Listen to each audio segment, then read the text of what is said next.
For those of you who don't know, Alena is the co-owner of Xactimate Mastery, and she specializes in training contractors how to use Xactimate.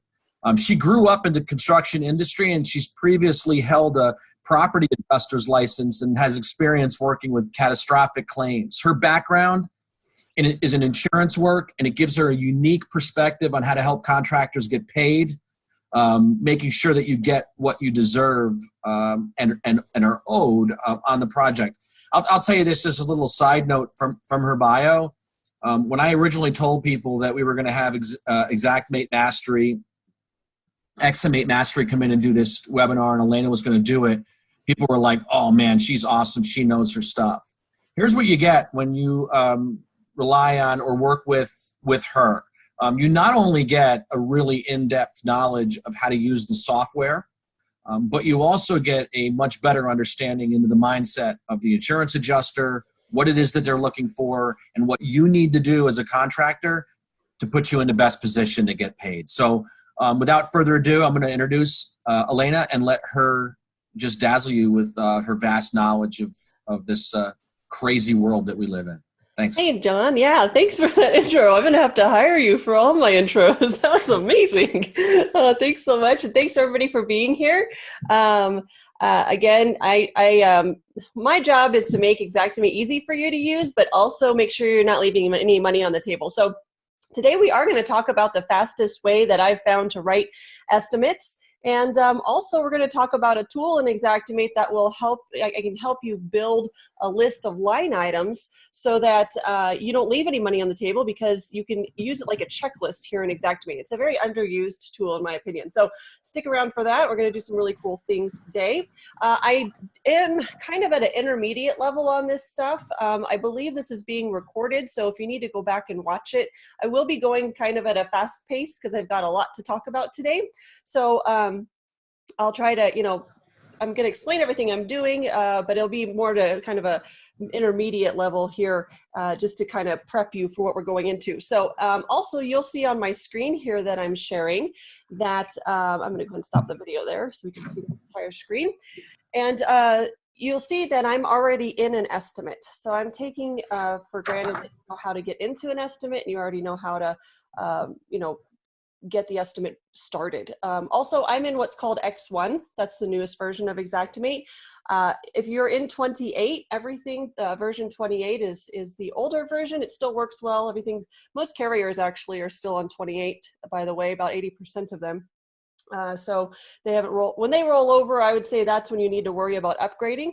So if you're in 28, all I'm going to do is just collapse this little ribbon. Everything that I'm doing on the main part of my screen is pretty much 28 with a pretty skin on it. Like they just added a nice background and this pretty blue ribbon. I mean, that's all they did. So everything that I'm doing, whether you're in version 28 or in version X1, it applies to you. So just want to cover all of those bases before we get started here.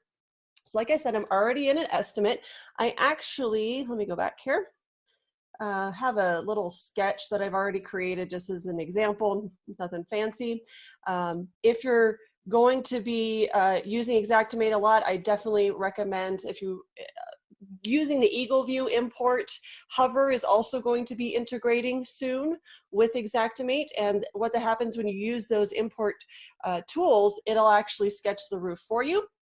Or if you're old school like I was, when I actually had a supplementing business too that I ran for 2.5 years, it was pretty successful at.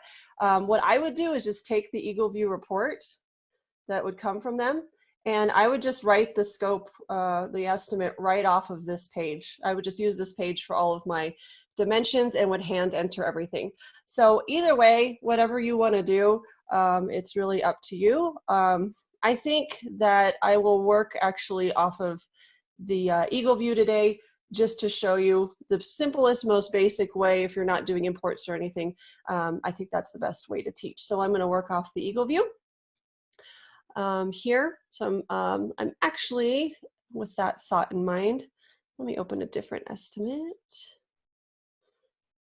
Now that I'm thinking through what we're going to be doing here today, just one moment. I'm going to start a brand new one. We're going to call this Wednesday. All right, so I'm going to be right in the estimate. I'm going to give you a new price list. They came out with a new price list. I think it was yesterday or the day before from Xactware, and that new price list actually has new line items. By the way, while I'm requesting this price list really quickly here, the new line items are for the disinfectant for COVID.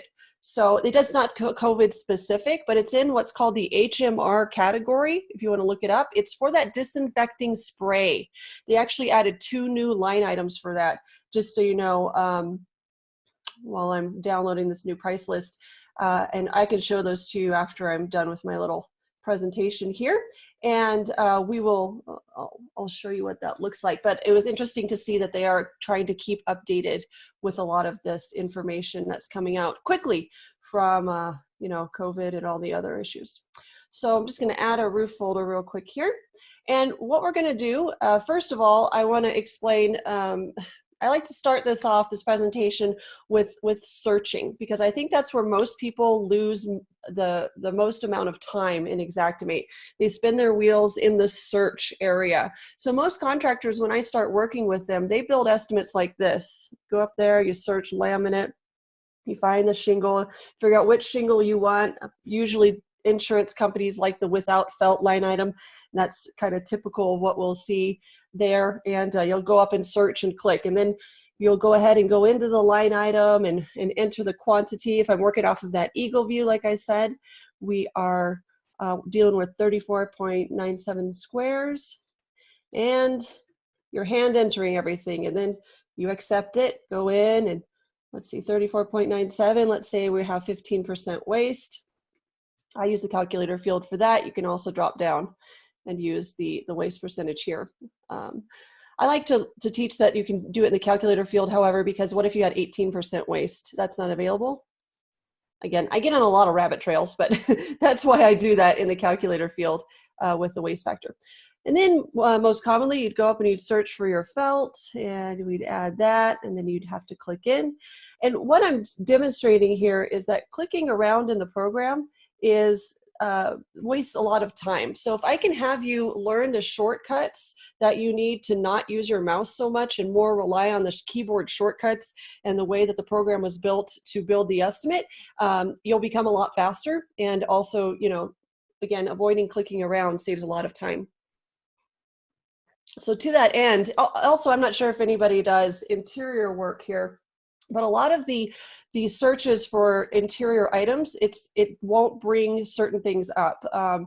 Like when I started using Xactimate, I come from flipping houses and do real estate. So I would from New Mexico, and we would call drywall sheetrock. So if I come in here and type in sheetrock, you're not going to find anything. I can't even spell it right, of course. And then also like a jetted tub, it's not called we would call it a jacuzzi, right? I'd use the name brand for calling materials what they were, and that was a big mistake. So I had a big learning experience, a learning curve when I was learning Xactimate. And to that end, that's where you can use these pictures to search. So this is kind of how I learned. In fact, there's a PVC blind that I can never remember what it's called. So I usually come into these pictures and look for the window blind treatment, because I can never remember that it's called the what the terminology is. So this is very useful also if you're searching for something, can't find it. Searching by visual is very good way to start if you're just trying to find something. Also, if you're learning a new material or area of the home, I wasn't familiar with stairs. We don't have stairs. In New Mexico, we pretty much have ranch houses where I lived. They're called snow homes, actually. They look like little adobe. Anyways, we don't have many stairs, so this was new to me. Coming to Utah is where I live now. We've got lots of basements and other things. I had to learn all my my stair terminology. You can learn that, what Xactimate calls it, by hovering over the different areas of the stairway. And then also, if you're not familiar with framing, this is also a good one to learn, especially if you have trees on homes. You can learn what all the different framing members are called and what Xactimate is typically calling these different areas. So that's one way of searching and figuring out what you need visually. Of course, it's not the fastest way, but it is a way when, like I said, if I can't find that terminology that Xactimate wants, I would go search if it was a new line item. But the thing that I really want you to take home today is that the fastest way to build an estimate is going to be using what are called category and selector codes. So if you'll notice this column right here, this first column is all RFG. That's because your category is your trade. So if I drop down the list right here, all of these categories or trades are a 3 character code that you'll see. So start to learn these codes. You'll become a lot more efficient in Xactimate by learning what trade you want to search inside of.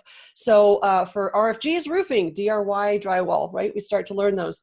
Soffit fascia gutter is a little different. That's SFG, soffit fascia gutter, but they are pretty logical for most of these things. Contents items, CON, you get the idea. So sticking in that roofing category, I can just type in RFG.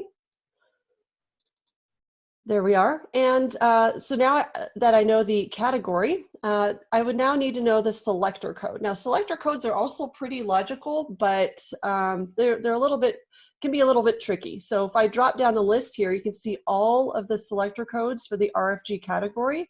By the way, people ask me, you know, can I see everything that's can pertain to roofing? This is how you do it. You drop down the selector code. Here's everything in the roofing category that Xactimate has as a line item.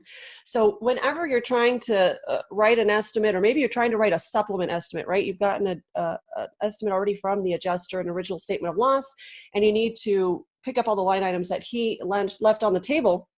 This is a great way if you're learning a new roofing material. Like I'm not so great at you know, modified bit or those kinds of line items. I can look through here and just kind of get a sense of what's, you know, for single ply membrane, what's the options. This is kind of a good way to learn what, you know, what the different roofing areas are called. The other thing that the selector code list is good for is for searching inside of the category. So the roofing category is pretty basic. I can pretty much find everything that I need.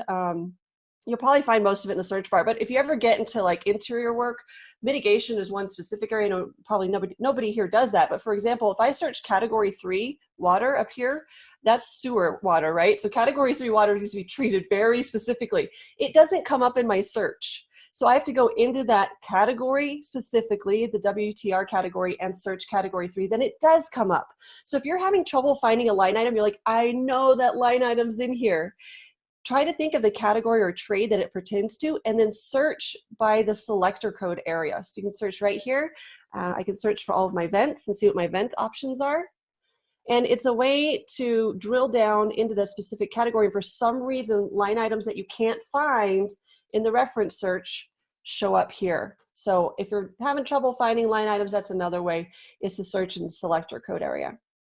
All right, getting back to the fastest way to write an estimate, I'm actually going to delete off the line items that I've already added. And what you're going to want to do is start to learn all of your category and selector codes that you commonly use, okay? So just to put it out there, I do have a frequently used line item list that I have available to give away. So if you'd like to email me, I'll put my email in the chat. Let me pull up I actually have a, let me make sure this is it, yeah. So this is a list that you can hang by your desk if you're trying to learn your category and selector codes. And if you'd like this list, you can go ahead and email me. Or what's the best way to do this, John?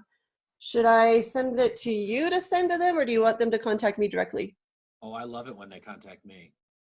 Okay, I'm going to mail this to John, and you can reach out to John, and he'll send this to you. How about that, John?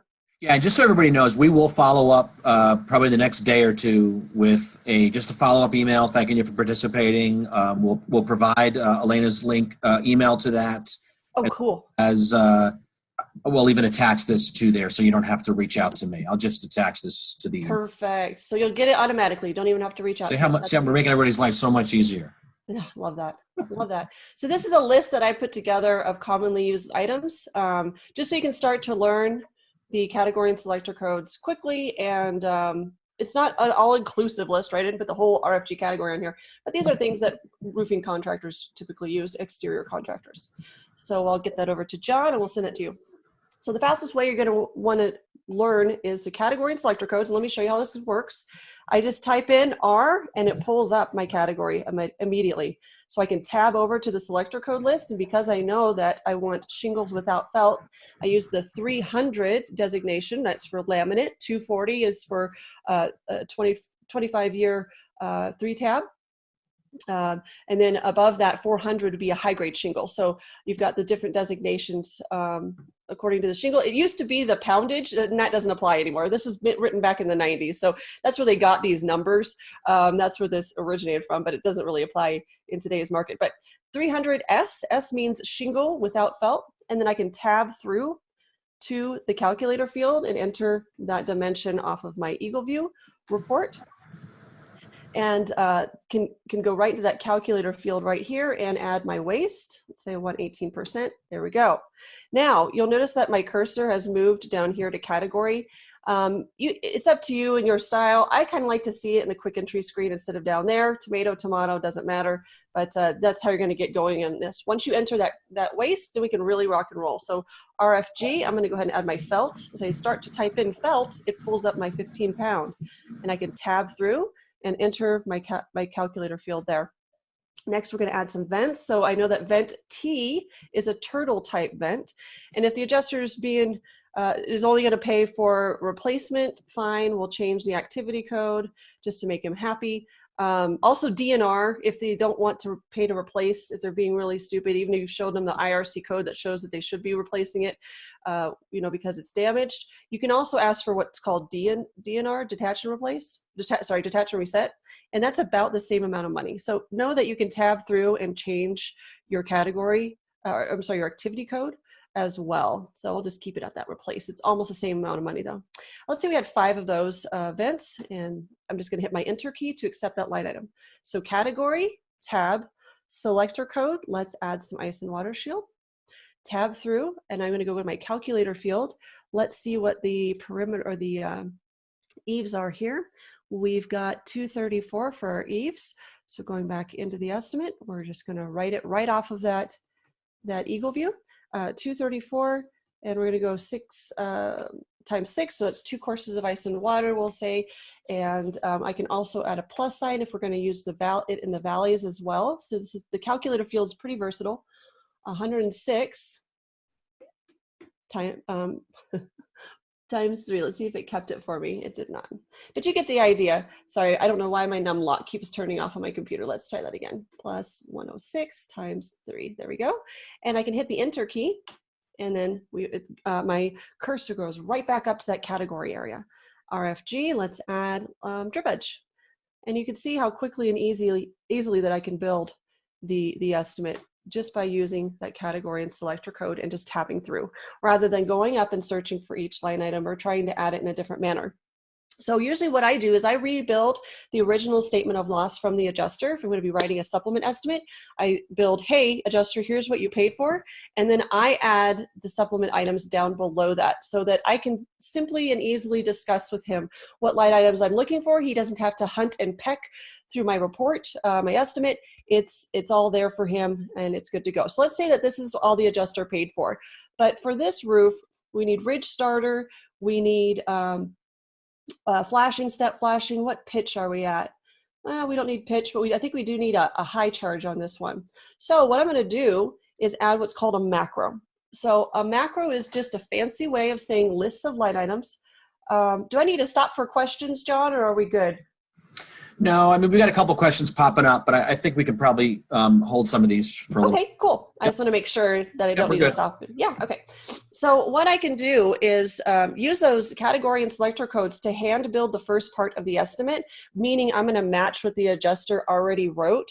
And the reason I do that is because my dad used to be an adjuster for AAA, and I would spend my evenings with him. He'd have a 20-page report from a large loss that he'd have, and that the contractor wrote, and then he already wrote his estimate. We'd sit there side by side. I'd look over the contractor's estimate. He'd look over what he already wrote, and I'd have to scratch through with a pen what he already wrote for it, and then figure out what in the heck the contractor was asking for. So by mimicking the adjuster's report here and writing the same line items and the same quantities, I can then add all the items that he missed down there, and I'm going to bold them underneath what he's already, paid for. And it's a really easy process of discussion. In fact, we can do a lot of it by email and not have to talk verbally because he knows what I'm asking for. So and the reason I don't add what's called a macro or a list of line item to build this first part of the estimate is because I want to mimic his exact order. Then I'm going to go ahead and throw all the line items that he missed down below. So I'm going to use what's called a macro. And I have actually several different ones. I have one that I've saved for supplementing. I'm just going to double click to add the macro.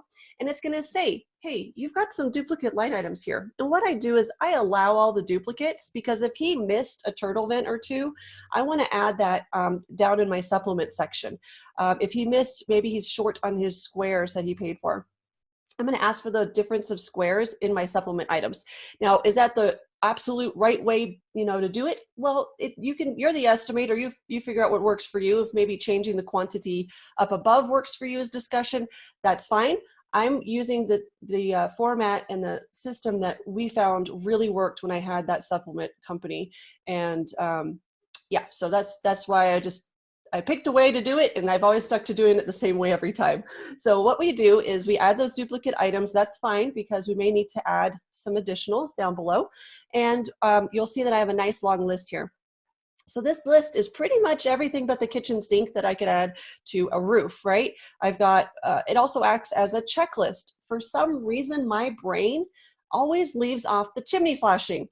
It's not listed usually on an Eagle View, and my brain just doesn't see it. When I'm looking through pictures and things, it's like I don't know. I have a blind spot to chimney flashing. So when I have it on my macro, I can then say, oh, is there chimney flashing? Oh, yes, there is. Good. I'm glad I had it on my macro. It acts like a checklist.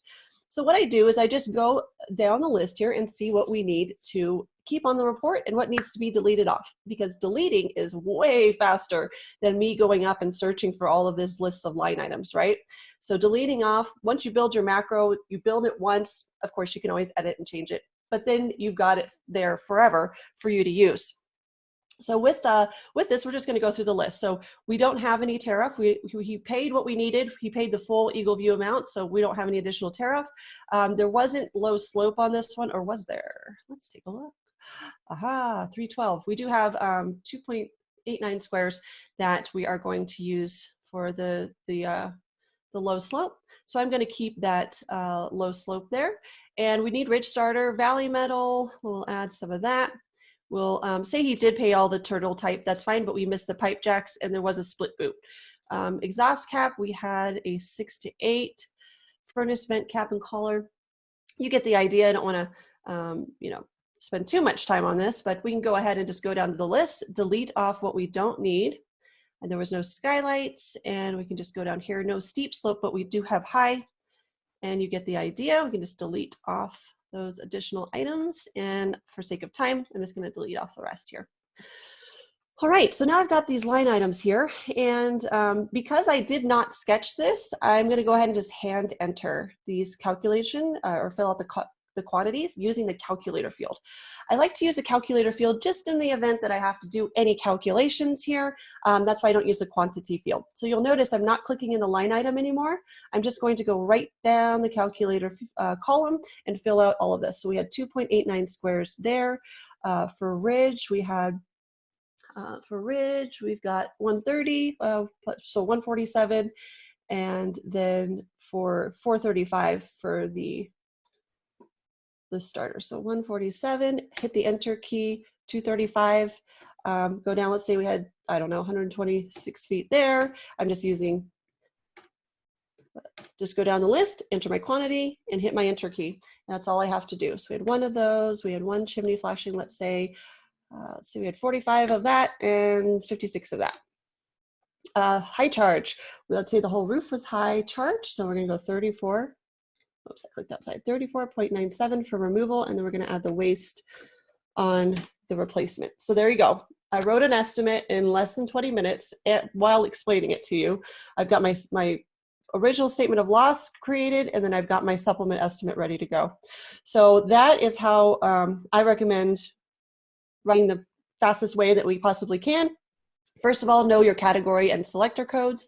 Second of all, create that macro and get that going. So I know the question, I'm sure there's a question about how do you create a macro, right? That's always something that comes up. So let's just create one real quick. Let's create a new folder here. And what you're going to do is just go search for all those line items that you want on your estimate. So let's say we want some shingles here. And I leave it with a 0 quantity, guys, because there is a where is my, yeah, right here. There's an inspection wizard. So what the inspection wizard will do will pick up any 0 quantity line items. So if I write the macro with 0 quantities, then if I miss something or forget to enter a quantity, it will tell me by using that inspection wizard, hey, you've got a 0 quantity line item, and I can go back and go, oh, did I need that? Oh, I didn't need that. I should have deleted it. So that's how that works. So we can go ahead and it'll keep asking me, but that's okay. We can just build our list here. And like I said, I just build a laundry list of everything that I think I could ever need and use it like a checklist on a laminate style roof. I have one for laminate, 3-tab, modified bit. I think I have a rubber roofing. You get the idea. So once you have your list built, all you need to do is highlight the first on the list and then hold down your shift key, or you can Control A to select all. That's fine, whatever works for you. Control A is a common shortcut. If you have a Mac, Command A works. And then once you select more than one, you'll see the save macro come up. So let me just show you here. If I click outside, if I just have one selected, it'll be your quick entry screen. But if you select more than one, that's when your macro comes up. And you can save your macro here, name it with the code. So let me show you the difference between the code. So there's the code. And there's the description. Now, I used to get really flowery with my descriptions, and I'd tell, everything that was, I'd make it like almost a mini paragraph. Try not to do that, because if you want to share your macros, I found in X1, it prevents you from sharing them. It says that there's this file error. So be careful with your codes. Try to keep them under 10 characters if you can. And descriptions, just try to keep them as brief as possible. So when I save that macro, we can go ahead and just put in here. You'll see save line item customizations. So if you change something on the line item, let's say that the activity you always want, when you add your macro, you always want your turtle vents to come in as detach and reset. That should save that's a new thing. This just popped up in the last couple of months to my knowledge. And then also you can include your attached notes. So what that means is every line item that I added here as a supplement line item, you'll see I have a note attached. And the reason I do that is to explain to the adjuster why I am asking for each and every line item. You might have heard John explain that I come from the adjusting world. That's where I started my Xactimate career back in 2010. I was in real estate before that, in a market in Ruidoso, New Mexico. If anybody is in Texas, you'll probably know where Ruidoso, New Mexico is. It's a resort town. So, your second home is the first thing to go. So I started training in a recession-proof sort of job is what I was looking for. So that's how I got into Xactimate. And training adjusters for CAT situations, hurricane, wind, hail, tornado, I learned that most of the adjusters going into the property insurance world were actually from customer service, or they were a manager at a shoe store or Sprint or somewhere like that before they came into the class, and that they did not have much construction knowledge. And therefore, not only did I have to teach them how to use Xactimate, I had to teach them how to rebuild a home. So it was an interesting class that we would go through. So just all of that to say, every single line item that I ask for, I treat them, and I have many adjuster friends, I'm not demeaning them, and a lot of them do come from construction backgrounds. But a vast majority are not, don't have the knowledge, and they're honestly not properly trained. They go through usually a 10-day class to get their licensure, Xactimate training, and Adjuster 101 if they're an independent adjuster, and then they're put out into the field by the third-party adjusting firm. They really have literally about 10 days worth of training. So imagine having to learn that and go out in the field. It's a pretty intense situation. Anyways, so I explain everything to them to help educate and let them know that I'm not making this up. I have an outside higher power called the International Roofing Code residential code. The IRC is telling me I have to use this underlayment on this pitch because we don't want the roof to leak. Okay, manufacturer's specifications, I use those in my notes. I'll use code. I'll use some of the Xactware white papers that are available. There's lots of things that you can put in the note and then save it to the macro. So whenever you're saving your new macro, like I said, if you're adding those notes, be sure to click include attached notes, because if you look at my macro, I'll put it up here again,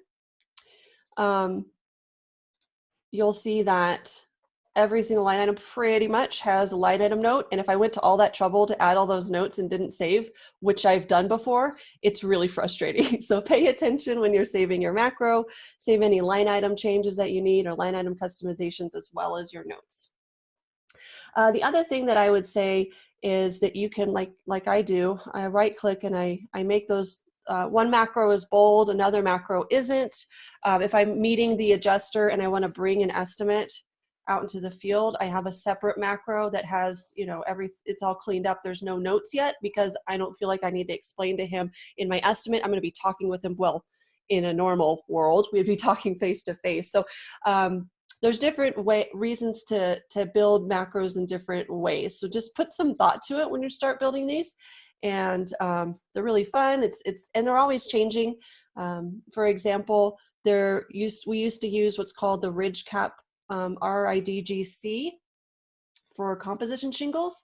But if you look here, it says this is the assumption that you're using a 25-year 3-tab cut for ridge cap. That's incorrect. We're ordering that material separately. So we need to be using our RIDGCS. And I discovered that about a year ago and just saved my macro with the new line item. So changes come out, we can be pretty nimble. And I did have to go change all of my macros. So I had to change all 5 of these guys, but that's okay. It's pretty easy. You just add the new line item, delete off what you don't need, and then I just resave the macro again. Okay, I don't use the edit button over here. All right, let me think if there's anything else that usually comes up when I'm talking. You usually, one question that does come up is a supplement items listed below. How did I make that note there? All you need to do is just grab the blank line item. Let me go back down here. You can grab this blank line item and go straight to the note attachment, and that's where I am saving this. Okay, just like that, you get the idea. And it'll add that line item to the note line. You can also bold that if you'd like, but notice that it's not bolded on your line item. It still is though for the report. Okay. So that's how I do that. You can also save your line item notes. I have a whole library of note templates that I have saved with code and manufacturer specs. OSHA stuff is all in here. And in order to save that new note, all you need to do is use the rubber stamp tool. So I'm going to the note attachment. If you, like I said, I'm assuming a basic amount of knowledge here, but let me just show you what the attachments are. Whenever you click on a line item, the attachments field comes up, and that's where you can find your notes. And to save a new note is you go right to the rubber stamp with a little floppy disk, because we still use those. Xactware is so funny. And you can save that note there. And okay, I've already done a test. Let's do test 3. And then I can go to a different line item and find that note here on the line item list. Unfortunately, you can't search, which really sucks. You have to know that it's alphabetized. Go down under test 3, and there it is. And now I can use that on future line items. I can also use it on any estimate as well. All right. Hey, Alena. What do we got? Maybe we can go through some of these questions. Doug's asking, do you set up templates, which I think is something that you did. Yes. that we're doing, right? Well, there's a difference between macros and templates. So a template would be where I'd build out the whole grouping tree over here. Like I'd build it with front, elevation, right, rear, and left. And this is the way some other Xactimate trainers do it, and it's fine. And then they add line items to this estimate and then save the whole estimate as a template. So they just save it, and then what you do is you go and duplicate the estimate, and then the estimate has all the grouping tree and everything already built for you. My brain doesn't operate that way. You can totally do that, and it's a great way of doing it. I operate within, here's the project and here's what I need to add. So my brain works better with the macros rather than just creating a big template that I have to reuse every time. but it's up to you. Tomato, tomato, that works too. So just to clarify in Xactimate language what the differences are. Great. He also wants to know, do you break out ice and water for the valleys and for bottoms? I don't. I mean, what I do is I explain it in the line item note. So I have an ice and water shield line item note where I perform the calculations and tell them this is for the eaves and this is for the valleys. And this is for the front porch. Like if I needed to come all the way in and it was something specific, I would even break that out in the note. But if it ease a discussion, whatever works best for you. If you need to have 2 or 3 ice and water line items, if that works for you, that's fine. Just my style is to break it out in a note. Great. And Jeannie wants to know, do you know if there's a code for synthetic felt requirement on a 712 slope or higher? I don't off the top of my head. I'm very sorry. We didn't really work with Let me ask the question. Let me see though. I mean, doesn't the code, the 901 code state that it must be in accordance with the provisions of the code and manufacturer's installation requirements? That's how it begins. That's how the roofing section begins. So is it safe to say that in that case, if the manufacturer requires felt, the code would then look for that? Yes. That's what I would say. That's the way I'd explain it. And if you need to see that language, you can go to up codes and look at your state. This is kind of where'd it go? Anyways, up codes is actually the web address, and it's acting funny today. It doesn't usually look like this. Let's pull it back. But you can look at your state, and every state, mind you, is broken up into different municipalities. So be careful with, this isn't the be all end all, but this will help you pull out the roofing section and do that research that John is alluding to. So yes, I would say that the way that the IRC is worded in the very first that roofing section supports what you just said. Yeah. Julie wants to know, how do these estimates look if they're a commercial project and not a residential project? The same. I would just build out what the adjuster already paid for and then add all my items below. And whether it's commercial or residential, I build it the same. That being said, Xactimate's really limited in its commercial as far as like vent hoods. There are some in there, or specialty systems. So a lot of bid items go into a lot of the commercial estimates that we would write. Do you know if there's a line item to remove trash or load a roof if there's no access to the roof? Ooh, that's a good one. That's a good question. Yes, there is not, well, it's not a specific line item. So what I would recommend using is the RFG LAB. Notice that this line item, however, is $143 per hour. I think it's more reasonable to charge the LABL. Again, you're the estimator, you charge what you want. But I would put in here maybe, 3 guys, and it takes them 3 hours per guy, for access issues. So like in Denver downtown, they're kind of landlocked. There's no driveway, there's no alley. And so you have to hand remove the debris off, from the property and put it in the dumpster that's at the curbside.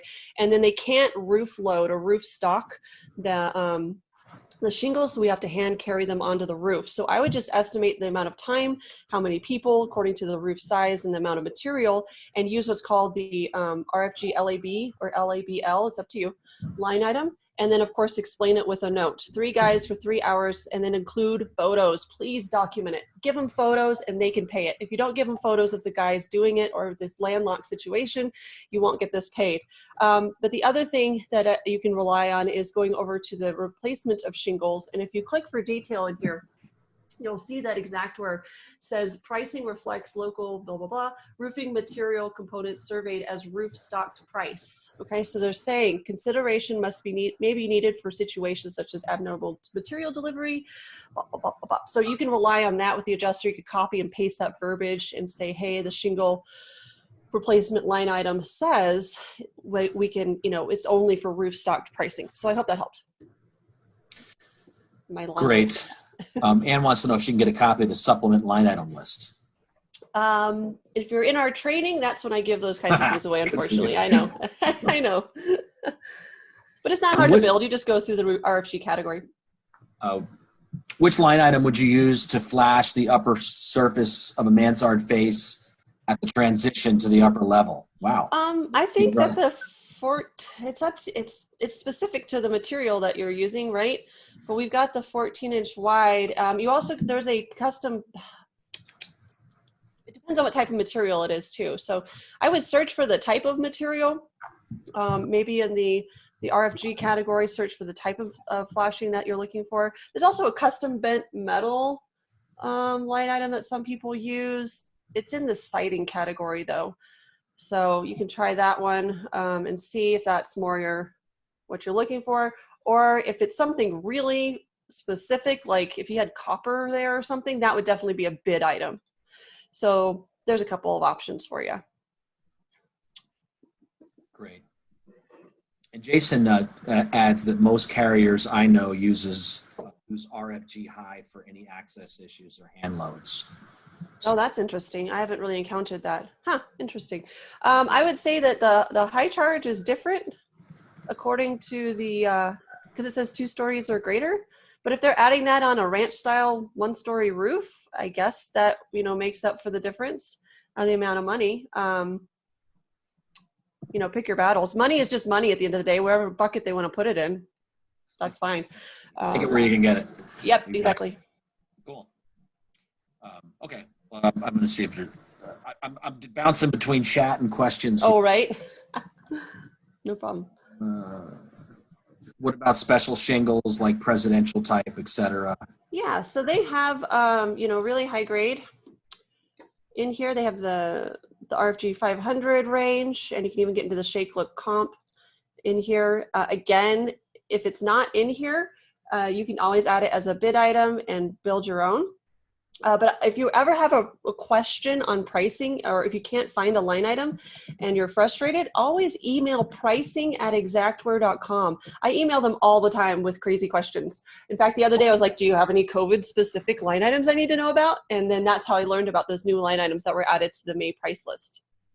So pricing@xactware.com. That's where you want to go.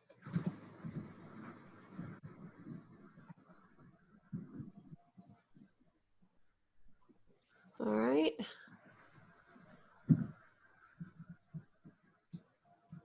Anything else? I have to scroll through the chat, so why don't you? Oh gosh, I can also help with that if we need to.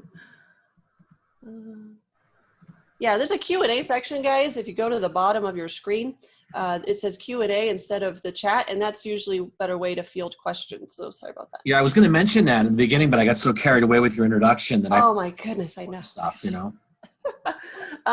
that. It's not a website, guys. It's an email. Pricing@xactware. I'll put it in the chat.com. That's where you want to reach out to them. You can also give them a call. They want to hear from contractors. So what I hear a lot of times is, Xactimate pricing sucks, man. It's so this line item, it never comes up to par. Tell them. Email them, say, here is what I'm encountering with stucco. Here is how short you guys are with stucco or the window category. They want to hear from you guys, and they get frustrated on their end because they say contractors love to complain about us, but we never hear from contractors. So the more that you can submit or even give them a call and just have a chat with them. They do need documentation though, guys. Don't just email them and say stucco pricing sucks, fix it, right? We need to give them information on how to back up why and what's going on in your area. There's also the issue of where you're in a larger municipality where the material is higher priced, but then you get outside that area and have a different zip code and it pulls up a different price list, but your material house is within that larger metropolitan area, and you're pulling the material out into a different area. And the pricing disparity there, where they draw the lines, we're seeing issues with that. So tell them, hey, this is my situation. Please look at this zip code because it does not, I have no supply house down here that will supply me with the material at your pricing. I've got to go and grab it from a different area. So those are the kinds of issues we should be bringing to the table with them. All right, we got a couple more questions, and then we're going to, I think, have to start thinking about wrapping this up. Doug, sure. Are adjusters willing to pay for ice and water down valleys? I would just, that's where manufacturer's specifications, you've got to know those backwards and forwards and be able to provide them with a documentation. Again, we're not making this stuff up, right? We can give them higher power, comes outside authority. Yeah, it's just like we said last week. You're building a case to say, this is what, this is why I'm doing it, and here's who's requiring me to do it that way. Exactly. Document it like a crime scene is what I've heard, with photos, all your documentation. That's the way you should be treating each estimate. Alicia wants to know, when you're adding line items, do they automatically become outlined in bold? Because I know on your screen No. So let me go over that real quick. That's a good one. So what I do is I highlight the items that I want to be in bold, right click, and go to bold. You used to be able to control B as in boy or as in bold like you would in Word, but it doesn't work for me anymore, that keyboard shortcut. So this is a way around that, is to right click, go to line item options and bold. Alicia also wants to know, how do you add in items that are to be determined, based on a subcontractor bid? Yeah, sure. What you can do is, if you go to contractor bid, you could just go ahead and use like an RFG bid item and say, like I do this with permits. We don't have the permit yet. You could go in here and say permit fee to be determined. They do have a line item for permit fee that you could also zero out, but you can add a 0 line item and just say this is a placeholder permit, permit to be acquired. I would just put in a note, right? You get it. Like that. So you can do that with like copper if you're waiting for something. Cool. Yeah. And Anthony wants to know, can you charge for supervision on specialty shingles or extra labor? Okay, so supervision is it's a funny area in Xactimate, because if you're getting O&P paid, if you look at the Xactor O&P white paper, the way that it reads, in my opinion, is that supervisory hours, and that kind of is in the overhead section. Job supervisory, it does list it on the O&P white paper from Xactor. So if you're getting O&P on the roof, that's kind of unless it's a custom situation where you have a separate guy that you have to pay specifically to oversee the gambrel roof installation over and above what you'd normally do on a job. But if you're not getting O&P on the roof, then heck yeah, get those supervisory hours. If they're saying, we don't pay O&P on roofs, fine, we need a bunch of supervisory hours to make up for that. That's kind of how that goes. So pick your battles, and it's up to you. You should be reading that white paper though and make that determination. And I think just to summarize too, the way this all ties into everything that you've been talking about today and even last week. I mean, if you're building templates, if you're building macros, and you're making it really easy for you to ask for all these things, I mean, we always know that they're gonna deny a bunch of stuff on every estimate that's submitted. So the easier that everybody can make the estimating process for themselves, you can just add all these items, with the understanding that they're probably going to lop off a few of them or deny some of them. But in the end, because you've built this really big estimate, you should come out ahead. Right. That's a great way of saying it. Yep. Yeah, and I think too, just to answer again some of these other questions that keep coming up about, well, can you get paid for this? Can you get paid for that? I mean, the answer should be yes. It's just you've got to make sure that you understand the reasons why you need to do it a certain way. Yes, absolutely. I mean, I know that I speak for Alena and even myself when I say we're not asking you or encouraging you guys to do anything that would be asking you to get paid for stuff that you're not doing, because that's just wrong. But if you're going to do it, document what you did. Take pictures before and after to show it was done. Make a case for, here's what I'm doing, here's the reasons why it needs to be done, and here's who's telling me that it needs to be done this way. And that's your ability to have all that stuff and supporting documentation from the local building inspector. All that stuff is just going to pave the way for you guys to be in the best position to maximize your profit on the project. Correct. Yep. Such a great way of saying that. Puts you in the best position to be successful. Right. And I can give you all the ammunition, but at the end of the day, you still have to, sell the estimate to the adjuster. It almost is like a sales presentation, in my opinion, because there's a give and take. The adjuster needs to feel like he's, quote unquote, winning at the end of the day too. So I definitely do not recommend adding what we call fluff line items. Don't ask for a generator if you're not using it. Don't ask for Porter John if you're not using it. That's the kind of stuff people do, and that's how we get into this problem in the industry. But all that to say, add all the line items, know your numbers. That's the number one thing when I start working with contractors. They usually don't know where their profit margin is and where they are on the estimate. They just throw spaghetti at the wall and say, I hope this gets paid, but they don't know where they are on the project. So I would say, most importantly, know your numbers and know where the line is of the, where the amount of money that you're getting out of the estimate. Yeah, I'll just wrap up with kind of a great story, disappointing story. But I had a customer in South Carolina who called me one day and says, "John, I'm having a hard time getting paid." And I don't know about you guys, but my experience from traveling around is South Carolina is tough. I mean, I don't know why the costs there or the expectations are that you guys are going to be so much cheaper in South Carolina than anywhere else, but it's a tough market. And the contractor says, the insurance companies aren't paying me any more than like $180 a square. And I said, do me a favor, send me a picture of last project that you did and an example of the roof scope that the insurance company provided. And his response was, pictures? I don't have pictures. So I just was like, dude, how do you expect to win? You got to have some sort of a record of what's happening. So Doug also asks, does Alena offer training? Yes. And cost. I don't know if you want to talk about that or if you want Doug to contact you and you guys. Yeah, so you can go to our website, XM8Mastery.com, and then I have an online training course here. Right now, the doors are closed. What happens is I take a whole month and go through all of the information with you, like hold your hand through group coaching calls online. So I just am finishing one of those. I'm about to open the doors to my training again. So if you'd like to be on the wait list, I will send you all of the info when we open the doors. I think it's going to be next week. So if you're interested in training, get on the wait list. Doesn't mean you have to buy anything, but we'll just send you all the information when it's released. And that's what I would say to that. We also offer certification courses if you'd like to look at those.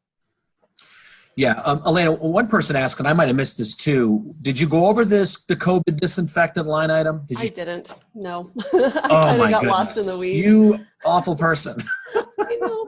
Let me go back in there. I was looking for it. Okay, so what you guys can do too, gosh, I'm throwing a lot of information at you, but we're good. And we need to go soon. But the e-service center, so let me put it in the chat real quick. This is where I find the new line items, guys. Well, I also have a email from Xactware. I emailed them and said, do you have any COVID specific? But where you can find it, if you just want to keep updated on all the line items that they release every single month, you log into the e-service center here. Maybe. Some days it works, some days it doesn't. Okay, good. Right here there was a report, Xactimate price list changes. And what you can do is go to May, and it was right here, HMR disinfect building. So HMR is hazardous material, and they added these two line items, fog spray. That's when you see on the news when they're doing, the fogging, that's what these are. They added those, but they also added some other line items you might be interested in. So that's where you can keep updated, and there you go. That's my answer. Great. Yeah. Well, guys, I just, we've got about 5 or 10 minutes over right now than I guess what we scheduled. I appreciate all the questions and your guys' involvement. I would strongly encourage you to get on Alena's mailing list. And, if you're interested in more training, sign up. Obviously, the fact that she's pretty booked out is representative of the fact that she does a really, really good job. So I guarantee you'll get a good return on that time investment. So, Alena, thank you so much. You've been fantastic for us. SRS loves you, and I'm sure our customers do too. We look forward to working with you a little more closely in the future. Sounds good. Appreciate that. And reach out anyway. If you guys have questions, just my email address is also on the website. So you can go over there, and then we'll send out those details to you that we talked about, the frequently used line item list and some other things. Send me whatever you got, and I'll put that in the email follow-up tomorrow so everybody gets it, and then they know what to do. Excellent. Thanks, John. Right. Thanks, everybody. Thank you. Thanks, guys. All right. We'll take care.